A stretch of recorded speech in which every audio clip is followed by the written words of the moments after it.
जय हिंद। चलिए जानते हैं महात्मा गांधी के सभी सत्याग्रहों को एक क्रम अनुसार फटाफट।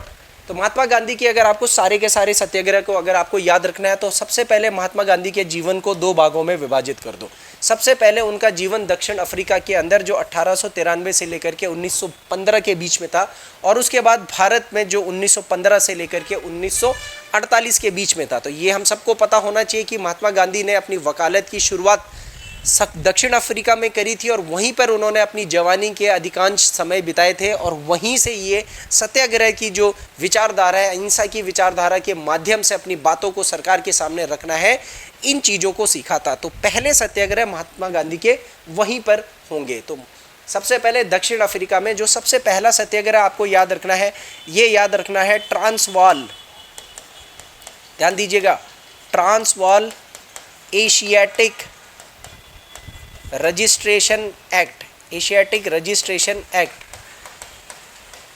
तो ये जो पहला जो कानून था, या हम ये कह लीजिए कि अध्यादेश था, 1906 में ये दक्षिण अफ्रीका की सरकार ने दक्षिण अफ्रीका के अंदर एक कानून बनाया था जिसका नाम था ट्रांसवाल एशियाटिक रजिस्ट्रेशन कानून। यानी तो ये 1906 का ये जो ट्रांसवाल का कानून क्या बोलता था, दक्षिण अफ्रीका की एक नदी थी वाल नदी। उस वाल नदी की एक तरफ गरीब लोग, एक तरफ अमीर और उच्च वर्ग के लोग। गरीब लोगों में ज़्यादातर एशियाई मूल और अफ्रीकाई के जो मूल लोग हैं वो लोग आते थे, और उन लोगों को अंग्रेज़ और अमीर लोगों के क्षेत्र में आवाजाही करने के लिए, प्रतिबंध लगाने के लिए, सीमित करने के लिए ये कानून लेकर के आए थे। और इस कानून के खिलाफ महात्मा गांधी ने अपने जीवन का पहला सत्याग्रह किया था। तो ये आप ज़रूर याद रखिएगा, पहला सत्याग्रह। उसके बाद अब आ जाते हैं महात्मा गांधी के दूसरे सत्याग्रह में। तो जो महात्मा गांधी का दूसरा सत्याग्रह था ये भी दक्षिण अफ्रीका में ही था। इस सत्याग्रह को कहते हैं गैर ईसाई शादियों के खिलाफ सत्याग्रह। तो गैर ईसाई शादियों का जो कानून था 1913 में ये सत्याग्रह इन्होंने चलाया था। ये महात्मा गांधी का जीवन का दूसरा बड़ा सत्याग्रह था दक्षिण अफ्रीका के अंदर। हालांकि छोटे छोटे स्तर पर 1906 से 1913 के बीच में इन्होंने ब्लैक लॉ के खिलाफ कानून सत्याग्रह किया था, पोल टैक्स के खिलाफ इन्होंने सत्याग्रह किया था, मगर बड़े सत्याग्रह के तौर पर गैर ईसाई शादियां कानून। तो ये गैर ईसाई शादियां कानून यानी कि नॉन क्रिश्चियन मैरिजेस एक्ट, ये था कि दक्षिण अफ्रीका की सरकार ने दक्षिण अफ्रीका के अंदर ईसाई धर्म के अलावा किसी और धर्म से हुई शादियां, जैसे हिंदू या इस्लाम से हुई शादियों को अवैध करा दिया गया था और उनके बच्चों को लावारिस घोषित कर दिया गया। तो इसके खिलाफ महात्मा गांधी ने ये सत्याग्रह किया। ये दो सत्याग्रह महात्मा गांधी के जीवन के सबसे बड़े सत्याग्रह थे, और ये सत्याग्रह कहाँ पर किए गए थे? दक्षिण अफ्रीका में किए गए थे। अब आपको तीसरे सत्याग्रह की तरफ आना है। तीसरा सत्याग्रह जो है ये भारत के अंतर्गत होगा। तो अब भारत में आ जाते हैं, और भारत जहाँ पर महात्मा गांधी का तीसरा सत्याग्रह आपको याद रखना है वो है चंपारण सत्याग्रह। ठीक है, चंपारण सत्याग्रह जो 1917 में किया गया था। इम्पॉर्टेंट है, ये चंपारण सत्याग्रह महात्मा गांधी का भारत का पहला सत्याग्रह था।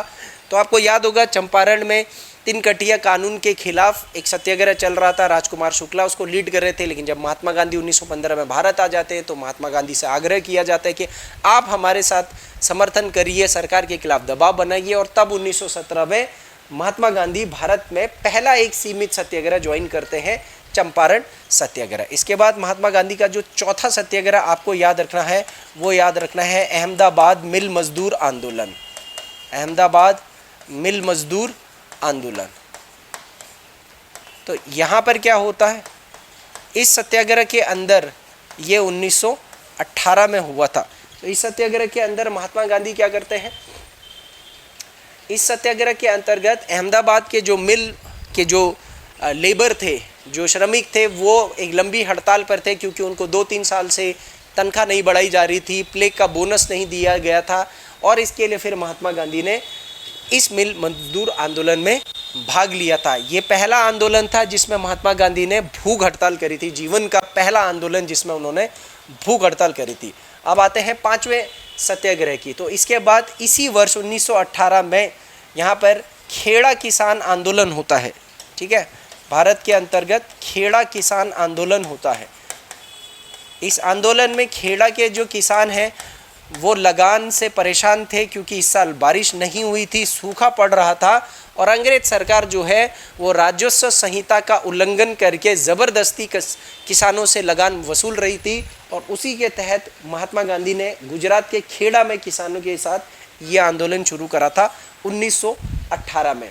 तो चंपारण, अहमदाबाद और खेड़ा ये बहुत त्वरित आंदोलन थे, जो कि बहुत सीमित आंदोलन थे। इसके बाद भारत के अंतर्गत महात्मा गांधी ने भारत का पहला अपने जीवन का देशव्यापी आंदोलन शुरू किया था, जिसका नाम था रॉलेट सत्याग्रह।